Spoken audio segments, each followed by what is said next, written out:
morning, everybody. Thank you for joining us for the pandemic edition of the ATP status update.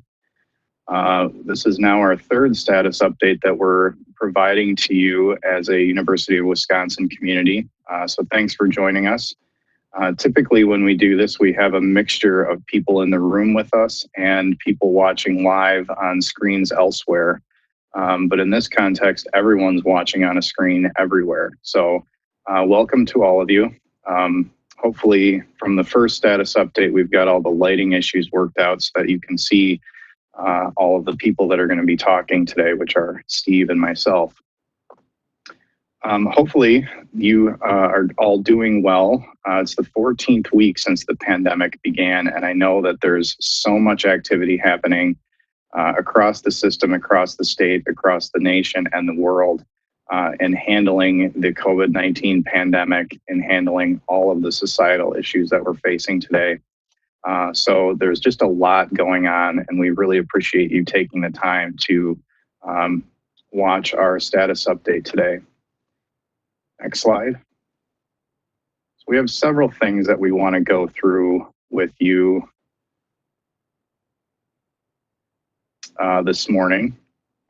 So we'll talk a little bit about what we've been doing recently, something about our response to COVID-19, where we're going from here, and part of that is the scope updates, which we'll get into a little bit deeper later on, and then talk about what's next. And then at the end, we will have an opportunity to do some Q&A as well. So if you have questions along the way, please email those to atp@dc.wisc.edu.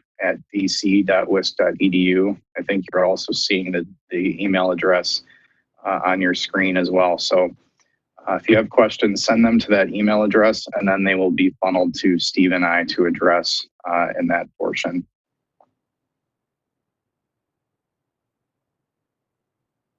Next slide. Next.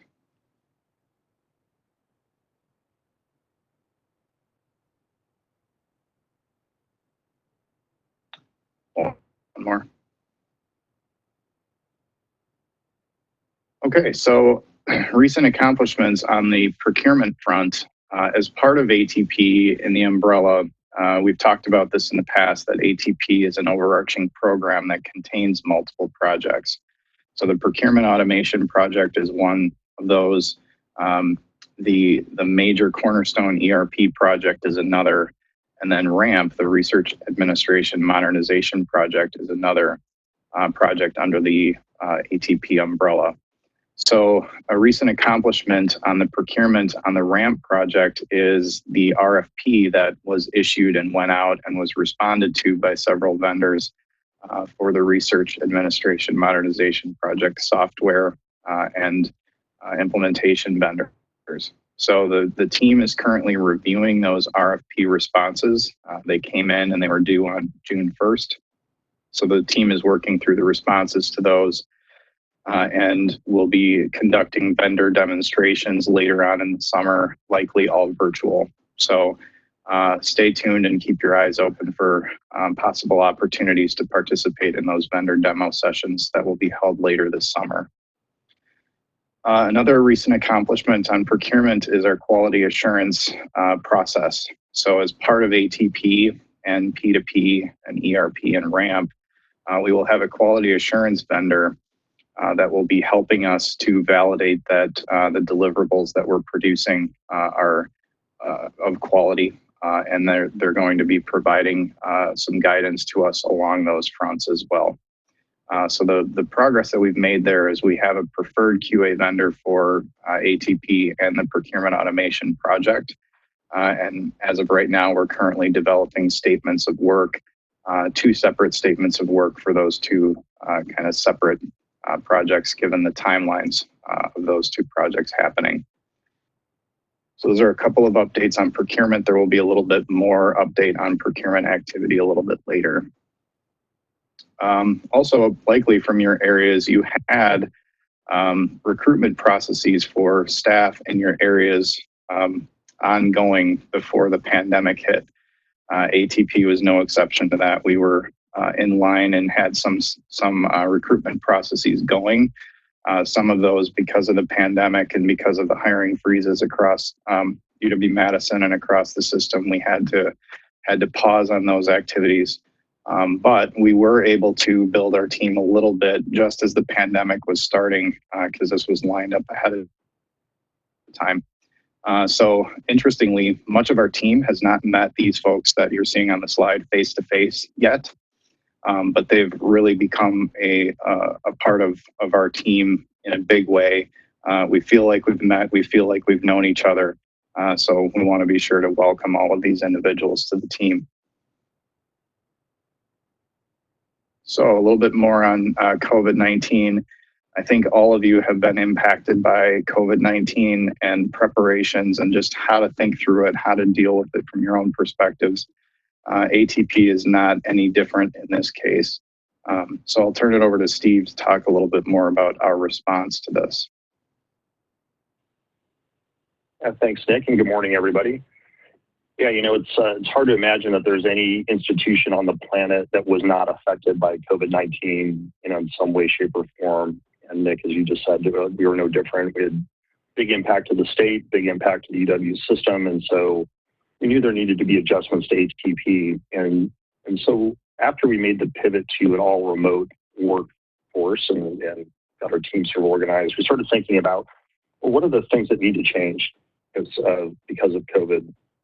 And there really were two primary things. One was just thinking about the timeline. You know, if we go back to late March, early April, you know, we had our business case all ready to go. We felt like we had a strong case. It had been vetted in a number of areas throughout the system, and we thought it was ready to go. We had a good line of sight on the rest of the pre-planning work that would happen, you know, through the month of June.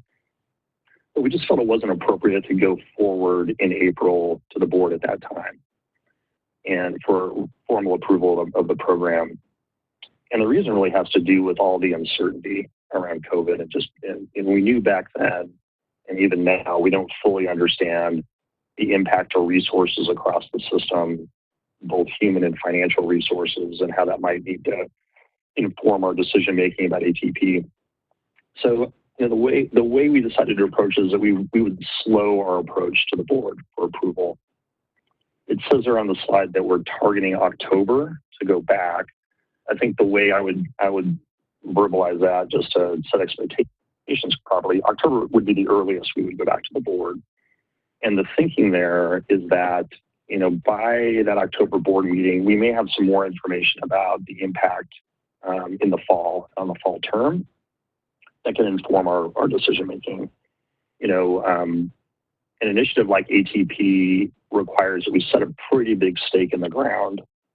And, you know, it's tough to do that when the ground underneath you is unstable or uncertain. So we want to have a little more certainty before we decide to move forward formally.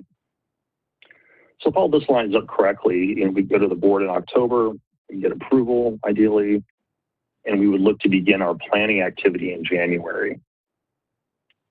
So one big impact of this adjustment is that we had planned for a fairly substantial ramp up of internal staff in June and July to get ready for planning.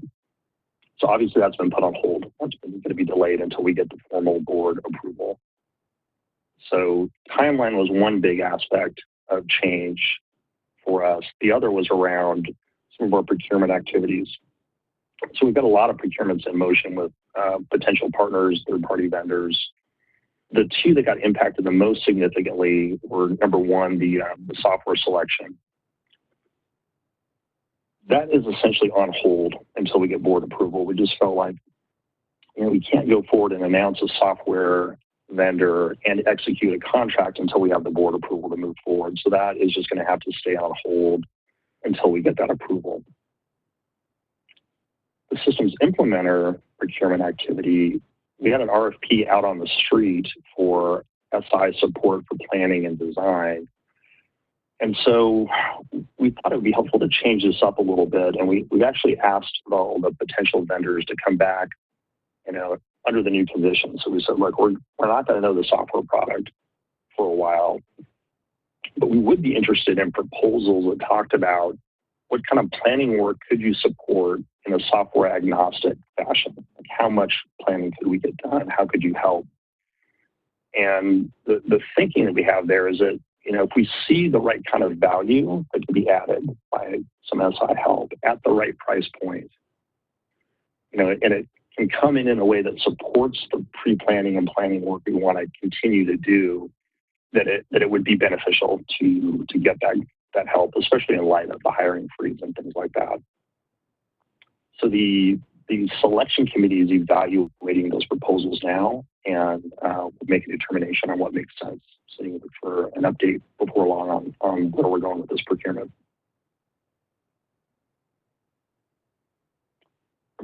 So, I went back and reread the business case recently, and there's a lot of information in that business case document. But really, at the end of the day, it comes down to two major objectives that we have with ATP.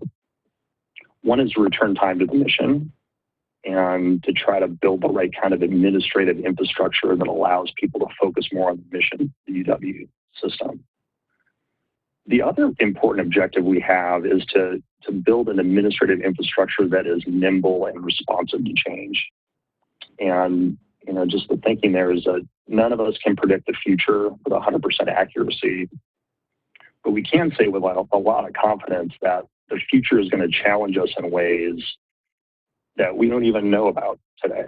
And it's going to be the institutions that can see a big change that's happening, react to it, and then implement changes rapidly in response are going to be the ones that survive and thrive into the future. And so really, if you think about both of those objectives in the context of COVID-19, we all think that the case for ATP is more important than ever, because we can really make a big difference on both of those objective areas. COVID-19 is kind of a classic example of something that just came out of the blue. Nobody saw it coming much before it happened, and then everybody had to scramble in a response. So we're excited about continuing the work. We think that the additional time that we have around the pre-planning period will help us get ready. We are looking to expand pre-planning from July, when we were going to end it initially, through the end of December. We've done some analysis to show that we have the budget where our team can continue that work. So we're excited to share what we think we can do with that time. And really the objective would be to come out of pre-planning even stronger than we would have been otherwise. So Nick, do you want to talk about some of the areas of scope that we're considering? Yeah, thanks, Steve. So where we're going from here and what we're working on now. So one thing hasn't changed through this, and that is that we have continued to engage where we can with various stakeholder groups that we have been meeting with regularly. One of those is the Pilot Ambassador Program for UW-Madison. So they have a regular cadence of meetings, and members of our leadership team have been convening with them at each meeting to talk about their various areas. So as an example, we had a really good dialogue a couple of weeks ago on the benefits realization framework and the work that we're doing there. We'll talk a little bit more about that a little later, but that's an example. Another example is as we're developing a strategy for moving from cash basis of accounting to accrual basis of accounting, we really needed broad stakeholder engagement and input as to how are we going to do that the smartest way, the UW way. And so we have conducted interviews on accrual accounting across the Madison campus and with 10 comprehensive institutions. And the team has also reached out to peer institutions to find out kind of where they are on that journey as well. So we're continuing to engage where we can. Next slide. And we're also focusing on various functional areas. So now that we have a little bit more time in our pre-planning phase, we're trying to think very thoughtfully about how to proceed with regards to scope decisions, and particularly policy review and policy changes, as policy is a very big component to the objectives of ATP. So what we wanted to share with you today is a little bit of insight into the scope decisions that we're thinking about and that we're working on planning out for the remainder of the pre-planning phase this calendar year. So the first, sort of at a program level, is to really document a scope around our phasing strategy. So we have talked about the timeline in the past with you about phase 1 and phase 2 and what is included in each of those phases. What we want to get to is at a detail level, a really good basis of understanding of where we're going to draw the lines between phase 1 and phase 2. And that's super important because it allows us to think about the remaining scope decisions that we'll talk about in a minute in the light of where we're going to focus our effort and attention and energy. So that is sort of one of the bigger ones, and there's more to come on that soon. One of the distinctions with, as we're talking through the phasing strategy, is really kind of identifying and recognizing that ATP, as we've been talking about it, has the objectives of people, process, policy, and technology. And then there's the other side to the ATP objectives, which is the foundation. And we've sort of been calling these enterprise-wide functions. These are the things that are going to provide a basis for all of the ATP objectives to be successful. And so what we're digging into with the scope decisions is really around the enterprise-wide functions that we're going to need to focus on within phase 1 of ATP's timeline. So Steve's going to walk through the enterprise-wide functions in a little bit more detail with you. Yeah, thanks, Nick. You know, this is some of the more exciting work I think that we can do when we think about an extended pre-planning phase. And these are a lot of the, what I would call just big scope decisions that we probably would have been dealing with more in the planning phase, or even like into a little bit of design under the original schedule. But we took a step back and just said, okay, for the really big items, let's try to develop some approaches and some strategies for how we're going to deal with them when we start designing the system.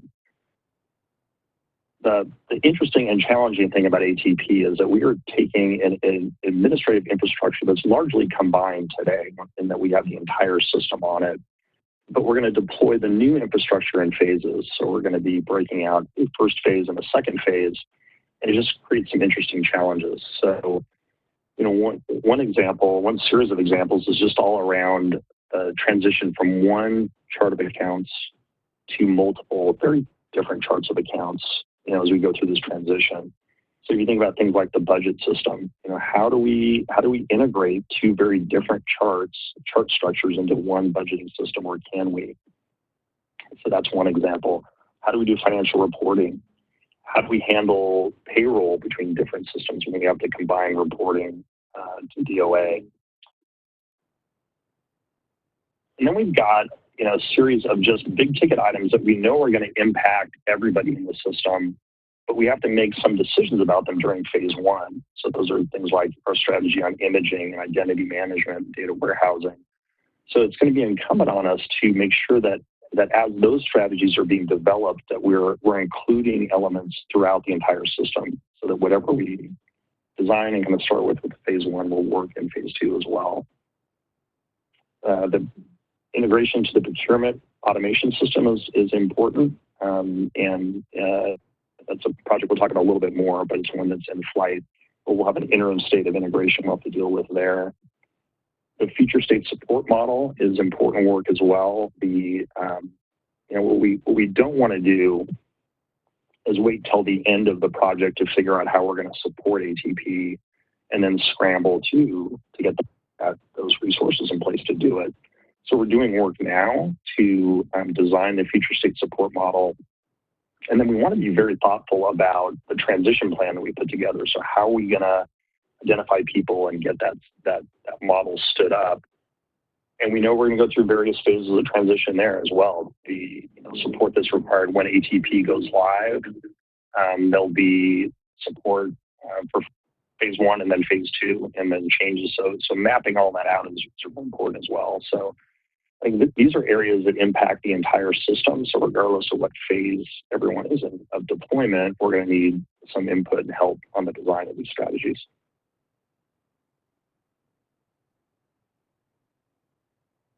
Nick, do you want to talk about data and reporting?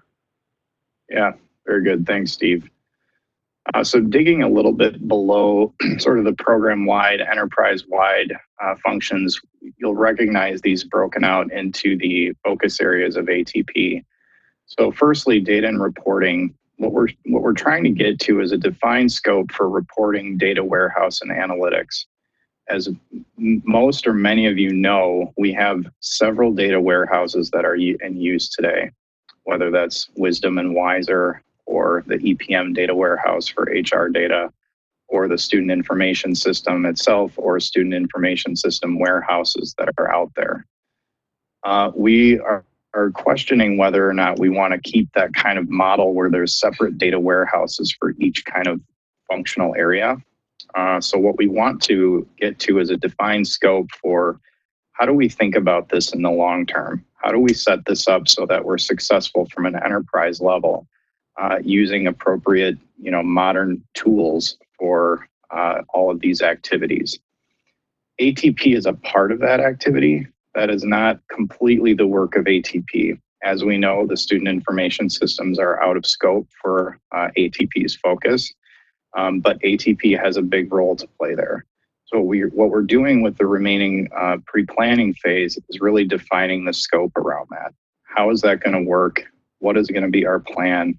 How are we going to get to a plan? That kind of thing. Similarly, we know that we have an ancillary technology inventory. Huron helped do that in 2018. It was refreshed in 2019. And we've been looking through that inventory and really figuring out the best criteria for determining dispositions of ancillary systems that are currently in place, filling in gaps from what functions are provided from our ERP today, functionality that's absent in our ERPs today that have been filled in with ancillary systems. So we really want to develop the criteria and recommendations around how we're going to be thinking about ancillary systems for the remaining pre-planning period. A lot of the ancillary technology that is in the inventory are reporting tools. There's systems or data extracts that provide data that serve key needs across the system in various ways. So we're kind of packaging ancillary technology and distributed reporting tools in similar veins. But the objective for our scoping decision is roughly the same with those. Next slide. So on research administration, we have three sort of scope focus areas here. The first is to determine an approach to effort reporting that's a little bit more modern than we might have been thinking about it to date.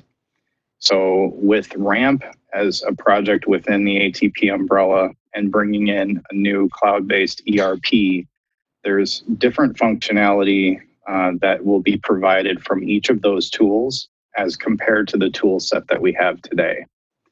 And so how best do we utilize that technology to support effort reporting going forward?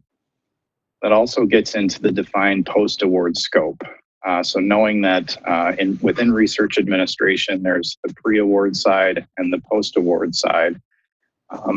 With pre-award activity, that's largely functionality that is not existent in a cloud ERP at all. So we know that RAMP is going to be filling that gap and providing the technology to serve the pre-award function for grants and research administration. Those same tools also provide a lot of functionality around post-award functions as well. So what we're trying to get to in this extended pre-planning period is defining really what we're meaning by post-award scope. What do we think is going to be best served by the cloud ERP? What do we think is going to be best served by the RAMP software selection that will be made over the course of the summer? And then cost share, I think, is a very difficult thing across the system in general. So rethinking that and defining recommendations for managing, tracking, and reporting cost share activity is a scope item for us in the extended pre-planning phase. Next slide. So two large focus areas for HR are a defined scope for 9/12 pay. So this is the concept of paying faculty over 12 months for their 9-month contracts. This has been handled a lot of different ways at a lot of different institutions. So there's not like a preset, here's how you do it. We really have to define that the best way that we can for the University of Wisconsin. And so that will be something that we're going to be focusing on for the remaining pre-planning period. Also a defined scope for position management. So position management is something that can make things a lot easier to manage from an HR structure and data perspective that we currently don't utilize today. And so we're determining in light of many other institutions using position management, many other outside organizations using position management, what's the best way for the University of Wisconsin to approach this in a streamlined and kind of a standardized way that we're not doing it many different ways across the system. So that'll be a focus for the HR area. On IT, there are several, and a few that Steve talked about on the enterprise-wide functions. So the ancillary technology environment, that's something I mentioned just a minute ago, that we want to get to criteria for evaluating the ancillary technology inventory that we have. The document management and imaging scope. So today we have several document management or imaging solutions that are deployed across the system. Many of the comprehensive institutions, Milwaukee and Madison, use ImageNow. All different instances of that product, all under different contracts, all with different kinds of licensing levels of that product. So how best do we think about doing this such that there is an enterprise sort of vision for document management and imaging that will best serve the needs for finance administration and research, finance, HR and research administration in the future? Again, the document management kind of landscape right now is outside the bounds of purely administrative functions. It includes student information systems. It includes things in the medical school on the Madison campus, for example. So how best do we determine the scope of where ATP fits in there, and what are we going to be doing to best serve that need in the long run? The budget system, Steve mentioned a little while ago, it's not exactly an IT scope item. It is listed here because of the integration perspective between the current budgeting tool and our shared financial system, and us knowing that we have to think about that differently for a cloud ERP product. But that's not the whole story. So budget system is listed here from an integration perspective, but it really is more of an enterprise-wide function that we will need to be talking through for the remainder of pre-planning. For identity management, we deal with this as 13 different institutions in 13 different ways. And even on the Madison campus, there are several different ways that we think about and service identity management. I don't think that plugging in what we're doing with ATP into that environment is going to be the best sustainable solution for us in the long run.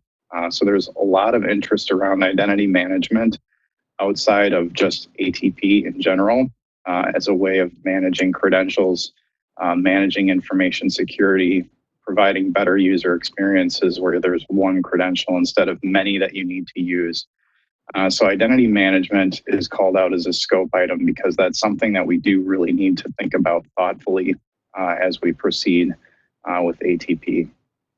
And then lastly, probably an obvious one, but PeopleSoft integrations. So how are we thinking about the current PeopleSoft integrations? And as we go through the transition of all PeopleSoft to all cloud ERP, how are we going to be thinking about how PeopleSoft is integrating with the various places that it needs to in that transition period? So that's a scope item for IT. Next slide. On finance, we are also thinking about what we have thought about to date as the concept of UDDS. So many of you know the name UDDS and know that we are thinking about the UDDS concept differently and deploying it differently in different ways. Mostly it is a way of organizational structure to identify an org structure. In some cases, it's used for identifying projects or specific needs. And it's really used in different ways across the different functions within administration. So financially, it's used as an org structure value. In IT, it is used a lot around access control and controlling access based upon where your position or your appointment is currently held in the HR system. And what that has created over time is a lot of confusion around the values of UDDS. How do we think about it? How is it defined? And how are the values actually coordinated across the various systems that we have today? So there's not really one true place that you go to get a UDDS value added or changed. There's many different systems in which that change needs to be made. And really, is that the best way for us to think about this in the long run? So as a scope item for ATP, what we want to get to is a defined recommendation for how are we going to define UDDS and how are we going to think about how values are added? What is that going to look like? How are we really going to deploy the department ID in the future state and be able to use that effectively? So I kind of cruise through all of the scoping items really quickly. These are all things that you will hear more about as we get down the track with these items. One of the approaches that we're going to be taking with many of these scoping decisions is work groups. So you will probably be seeing work groups happen or be involved in work groups to help work through the scoping decisions that we have just laid out here. So now we'll talk a little bit about what we're going to do next. So Steve, you want to take us through that? Sounds good. Yeah, so if we take a look at some current work streams that have been in motion already, Nick covered a lot of sort of new areas or enhanced areas we want to look at. A lot of the things on the screen here where things are in motion already, and just some important work here is continuing. So we start with accrual accounting. Susie Maloney is our finance lead, and she's leading up a work stream to capture all of the accrual accounting requirements that we have. For those of you not familiar with this concept, a lot of the business conducted at the university is conducted on an accrual basis. So it's more like how you manage your checking account, record cash in, cash out. And while that works in a lot of elements of our business, there's also some elements of the business that require an accrual accounting basis of reporting. So that's an accounting method that tries to line up revenues and expenditures in the period where they were incurred versus when cash is sort of coming in and out. And there's a lot of benefits from looking at that style of accounting. And there's just a lot of different requirements throughout the system, a lot of different requirements just at Madison alone, and then you factor in the system requirements as well. So Susie's group has done a lot of work just reaching out to a lot of different elements of the system, trying to understand what the requirements are. The other pretty interesting work that they've done is that they've started to benchmark what other higher ed institutions have done in this area. And I think we found, at least one contemporary or similar campus that is looking to do something that we are as well here. So we're targeting to have some initial results published like we're in the August timeframe. But that's a big piece of work that we're doing now. It'd be super beneficial to have this all figured out before we start building the system. In the policy area, this is a work stream that's led by Patrick Sheehan, our HR lead, strategy lead. And what we're trying to do here is catalog policies, and in particular, the policies that intersect with ATP. And ideally, we'd like to get a good read on policies that we may want to take a closer look at as we go through the design of the system. So either policies that we may be able to eliminate or simplify and streamline. And so this is work understandably, it's going to take a while to go through all the policies that are out there. This is more like end of the year kind of time frame to have some results from this work stream, like December.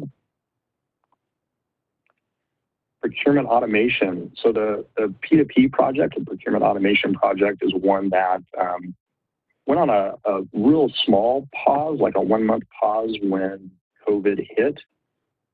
And then resumed activities. And that in itself is pretty amazing when you consider how heavily impacted our procurement resources were in trying to respond to the crisis. But that project is moving ahead full steam. So last week, the project got approval to move from planning into design. So all the planning deliverables got approval from the sponsors. Had a kickoff meeting on Monday, and we're gearing up to start design work on procurement automation in early July. So that's a project and an effort where you'll be hearing results on that becoming pretty fast here. Phase 1 of the procurement automation project is due to go live in April of next year. So there's not a lot of time. It's a 9-month kind of timeline to go live with the first phase of capability. So we're excited to be supporting that effort and reporting on how we do there. Benefits realization is an area where we worked on a lot over the past several months. And I can see we had a question come in asking to elaborate on benefits realization. What is it and how will it be used?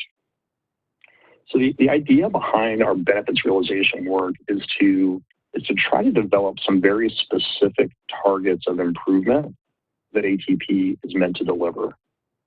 And we want to get specific and try to get down to identifying measurable benefits and ideally down to like metrics for all the different process areas. What are we looking to make better and how? So that the design teams, when they begin their work, they got a real clear target of what success is. And we don't want to give them some vague objectives like, just try to improve, however you can. And we want to try to zero in on the level of improvement that we're looking for. And then we want to hold ourselves accountable to those metrics, and we know that we probably are not going to hit every single target 100% with the implementation, but it's real important to have these objectives laid out so that as we move into production and into the future, we've got a set of objectives we continue to try to move towards and improve on. So that's the concept behind benefits realization. The thing about it is that it's kind of new for a lot of us, to take a very metric-driven approach to the work and improvements can be challenging. So what we're trying to do with this work stream in the remainder of the year here is, and by the way, this is being led by Kurt McMillan, our research administration lead.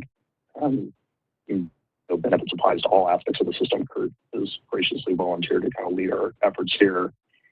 But we want to make sure that the methodology and the approach for benefits realization is really solid. There's a lot of information out there on how to approach this type of work. A lot of companies have done it successfully. And so we want to make sure that foundation and that approach is solid before we move into the next phases of defining metrics. One example is that it's pretty important early on in the cycle to make sure that you understand what your baseline measurements are. So how are we doing with all these objectives like time to hire, time to do the financial close, things like that. And we don't have a lot of really good visibility into our baseline metrics, and it's actually kind of complicated to figure out. So part of what Kurt's team will be doing for the rest of pre-planning is figuring out an approach around, all right, how are we going to tackle baseline metrics? How are we going to measure these things going forward? And then try to dial in what the benefits are in more detail. So we think this is a really critical aspect to ATP. We think that the work around benefits realization, in addition to the focus that we have on change management, engagement, communications, learning and development, like those are the elements that are going to make this program different and better than other initiatives that have been tried before. So we're real bullish on this work, and we'll keep pushing ahead full steam on that. And then on data and reporting, Nick talked about this a little bit earlier. Some of the work that's happening now, Kurt is leading this team as well, with some support from Christine Senda, who's our IT lead. And what we're trying to do now is get our arms around the inventory of data and reporting requirements that we have. We know that the nature of reporting is going to change dramatically with the new system. Things that are paper reports today might become analytics that are visible within the ERP in the future. So we know a lot of that's going to change, but some of our base requirements around data we have to report on to various agencies, we know that's going to continue. So we're trying to get our arms around what those requirements are. So I think that's it on the current work streams. I wanted to take a minute sort of before we go to questions and just really thank my ATP colleagues. The response that the team has had in light of a lot of challenge and uncertainty has just been tremendous. Hopefully you can see from the work being presented today, we've really tried to stay focused on ATP and try to make this program the best possible one that it can be. We really believe in the pre-planning work, and we think we're making a difference. And it's because of a lot of people beyond just Nick and me that are on this team making it happen. So thank you to everybody on the team. We really appreciate your help. Yeah, I would echo that. I think that I would not have wanted to go through the COVID-19 pandemic, the first few weeks, the pandemic transition into remote working with anybody else than this team. This team had a lot of really great ideas, a lot of thought and careful consideration put into different things that we can or should be doing as a team to get us on the right track and keep us there. So my huge thanks to the broad team that's helped us get to this point. So reminder for questions to send email to atp@vc.wisc.edu with your questions that you have. There is a question I see that has come in. How can people get involved with the ambassador program? That is a great question. The ambassador program is really a signature piece of our change strategy. So we are trying to build a network of change agents, both that can bring updates about what ATP is focused on or what ATP is doing to the parts of the campuses that they're living and working in, and then bring back that feedback that they're talking about with their home units to the ATP team, so we can see what other people are seeing across all parts of the universities in our campuses. So really, we're trying to build an agency of change around that, focused on what we're doing in ATP. How people can get involved with that is on our website, atp.wisconsin.edu. In the header bar, there is an ambassador program drop-down menu. If you click on that and click on About, you'll see a little bit more information about the ambassador program. And then about halfway down the page, there's actually a form that you can fill out indicating your interest. And you can also select your campus in that form as well. So that would be the place that I would point you to if you're interested in becoming involved with the ambassador program. The ambassador program is being led by two very thoughtful and smart individuals, Kayla Driscoll and Andrea Magermans. They do a great job with the content for those ambassador meetings, and they do a lot of really great leadership around building change agents. So you'll be in very good hands if you get involved with the program there.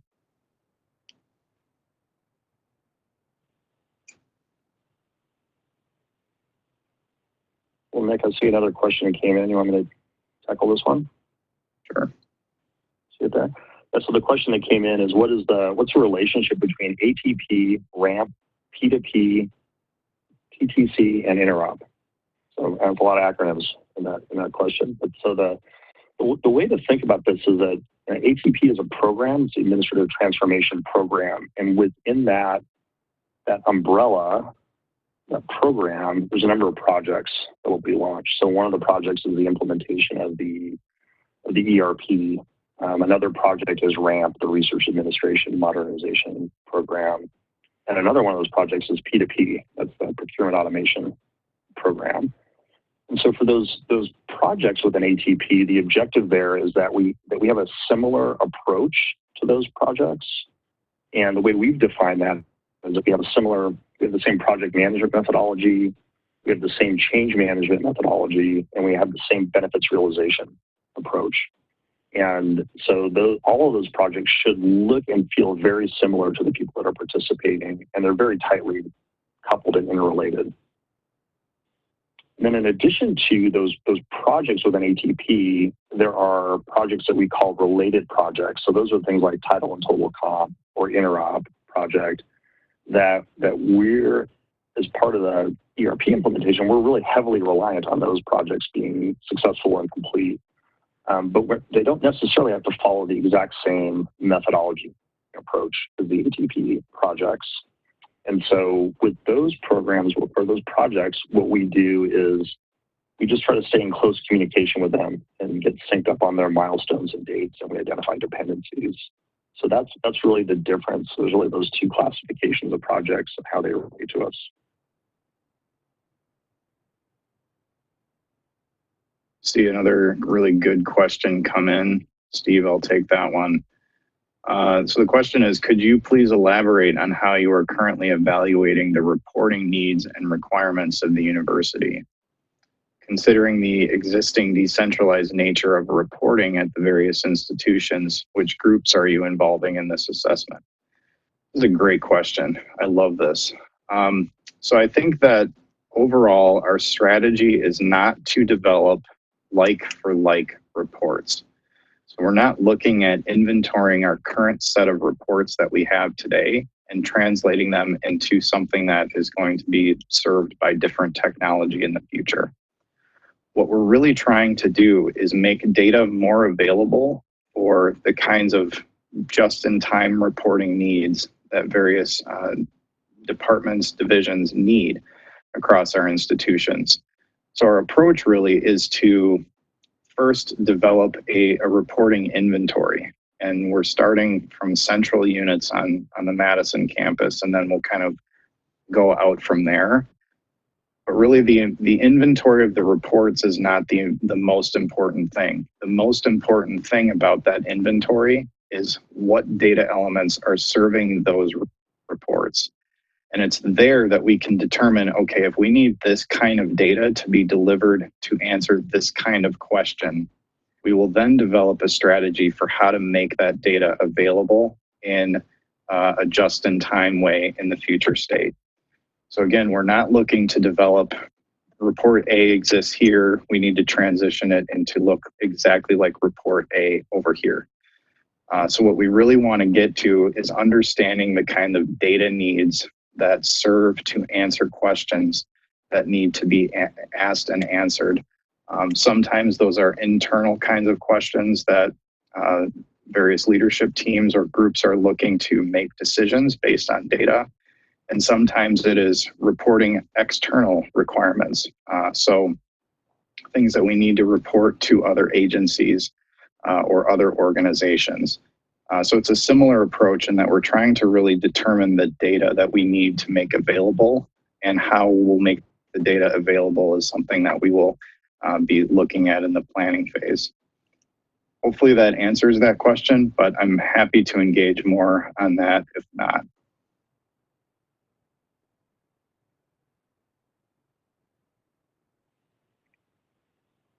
Okay, another question came in. It says, you mentioned that you reached out to 10 comprehensive institutions. Was Eau Claire one of those? I think that's around the accrual accounting topic, I'm guessing. And so the way that worked is that work stream reached out to I believe, to all comprehensive institutions and asked if they wanted to just communicate requirements in writing or have a meeting and have a discussion dialogue about it. And the majority of institutions wanted to have a dialogue. I don't know if Eau Claire was one of those, or if there was just written communication that was passed. I need to follow up with Susie on that and get back to you.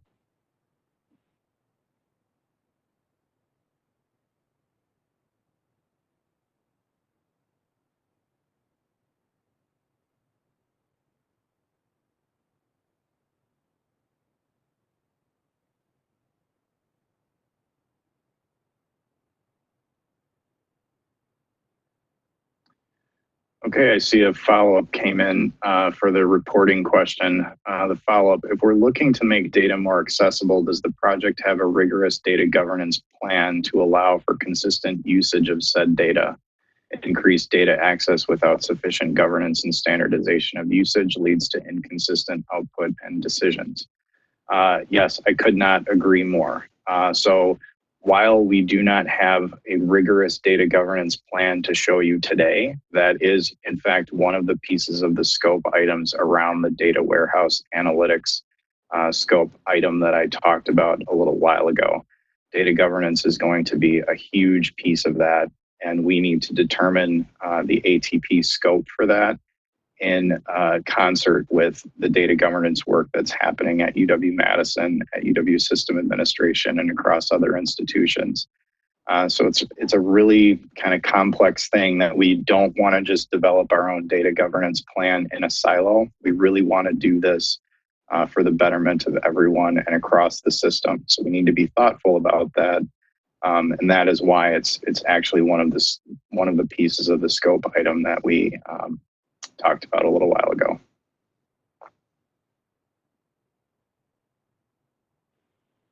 Hey, Nick, while you were talking, I had Susie and a few other people message me and just confirm that Eau Claire was included in that accrual accounting for these discussions. Thanks, everybody.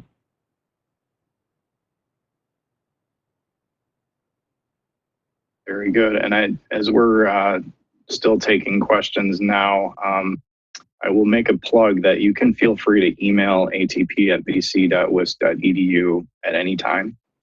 As an email address that's open and available. The other thing that you can do is on our website, atp.wisconsin.edu, there is a stay informed box. I'm trying to find the exact place on our website as we speak. But there is a feedback form and a get involved kind of form on the website as well. So you're always available. That's always available to you to submit questions and feedback and ideas and thoughts that you might have.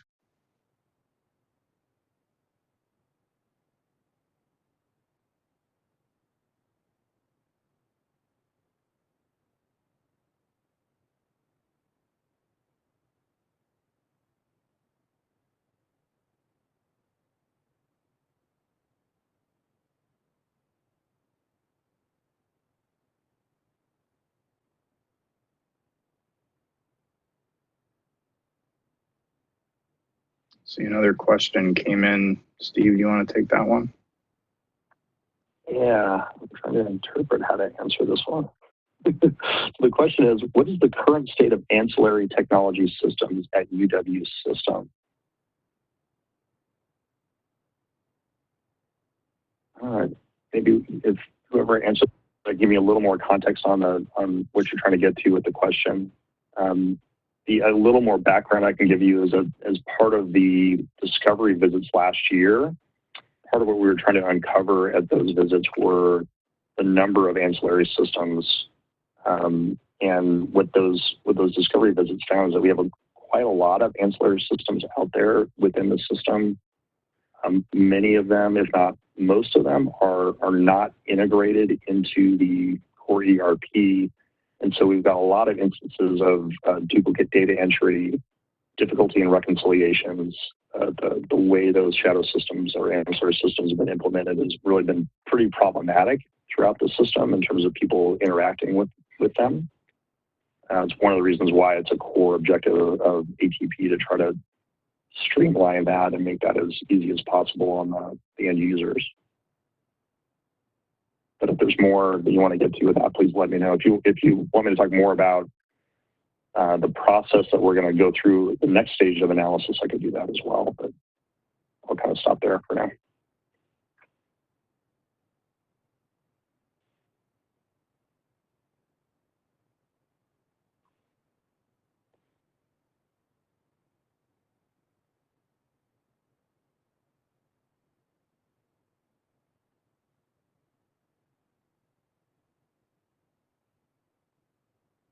All right, I see another question came in. regarding the ERP selection, if memory serves, OSU is beta testing the ability for applicants to upload files greater than 5 gigabytes. Will the team be reaching out to OSU to find out A, if they are still beta testing it, and B, if it works well for them before making the final ERP selection? It's a great question. Right down to the detail. I love this. So I can say that Ohio State University is, in fact, going through their similarly structured program to ours, and they are implementing Workday. We have a partnership with them in the sense that they have made an offer to us to reach out to them anytime that we have questions about things that they have seen and what they have gone through. So I know we have done that in several cases. We have reached out. We've had several meetings with them to talk through what they're seeing and what they're facing. The accrual accounting conversation is actually one of those. So Susie and the team were able to talk to Ohio State about what they're doing around accrual accounting. So this is something that we could very comfortably reach out and ask them. I don't know if we have asked them this specific question yet. But we certainly will have the ability to do so. Additional questions, will the team be reaching out to Workday and Oracle to see how they would handle COVID leave and furlough time? I don't believe furlough was addressed in the presentations, and I assume you mean the vendor demo presentations that we held in January. I think that's absolutely true. We know that both Oracle and Workday have published pieces about how they handle COVID leave, furlough time, how their products have been supporting their customers in this pandemic time. So this is absolutely something that we have expressed interest in following up on capabilities that are in those softwares about, gee, we had to do a lot of work in PeopleSoft to stand up how we're approaching COVID leave and furlough time today. And that was just really, really hard. There was a lot of thought, a lot of effort put into it. And we would imagine, or we would expect, that a transition to a cloud ERP product would make that somewhat easier. So yes, we absolutely are interested in following up more specifically on that. And I would say more broadly as well, as Steve talked about earlier, the work of ATP is even more critical now. It's sort of accentuated beyond just our current state. And so we have been thinking as a broader team about how do we make COVID part of our story, and how do we express things that ATP can be doing in light of the pandemic. So I think this all works really well together. Thanks for that question.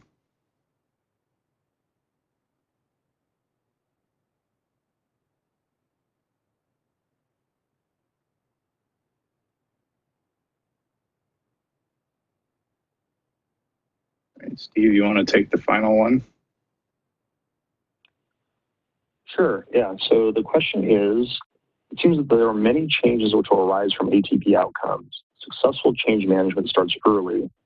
What are the ATP teams doing, and will they be doing to help impacted stakeholders adapt and adopt these changes? The Ambassador program is a great start. What else are you planning?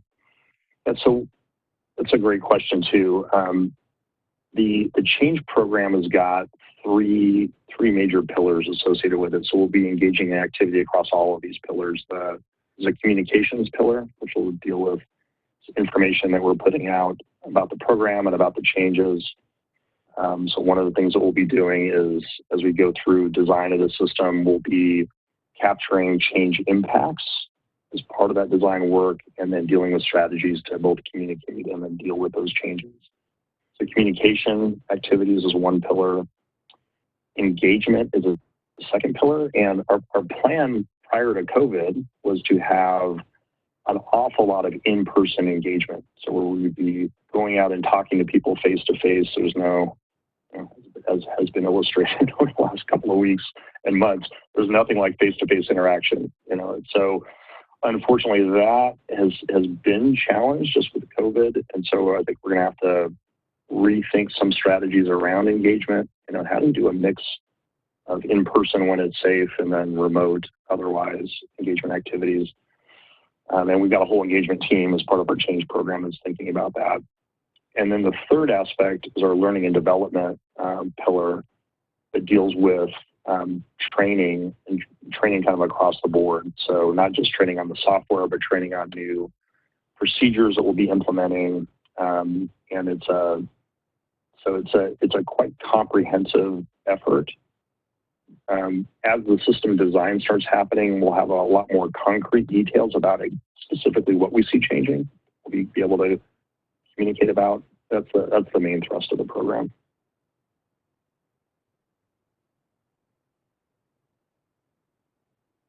And I would add to that as well, if there are things that would be helpful for you that you are not seeing so far, please make the suggestion. As we've said in the past, ATP is a we program. We do this together. This is not something that we're doing to you, to our staff and faculty and colleagues in the system. This is not done to you. We want to be doing this with you. So we're trying to make all of these avenues available for engagement and communications and developing a robust learning and development program as well. But if there are things that you see are missing or things that you think that we could be doing better, please send us that feedback and let us know so that we can make sure to address it. I think one of the things we talked about, Nick, during COVID is, how much communication do people want about ATP? And just in recognition that everybody got sidetracked with a bunch of work that we didn't see coming. So I think we purposely have not pushed on the communication and outreach front just to let people kind of deal with the situation. But if that's changing and people are ready again, then we're ready to get going. Yeah, I think that's absolutely right.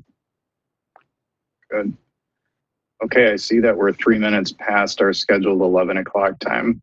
We would love to keep going, but obviously we want to be respectful of your time. So if there are things that you're also wondering about, please fill out the form on the website, send email to our general email box, and we would love to hear from you. We would love to carry on the conversation. So very appreciative for all of you tuning in and watching today. And learning more. We will be looking to do another one of these status update events in another few months. I would look probably to the October timeframe. So thank you very much. And I hope that you are enjoying your week and have a good day. Thank you.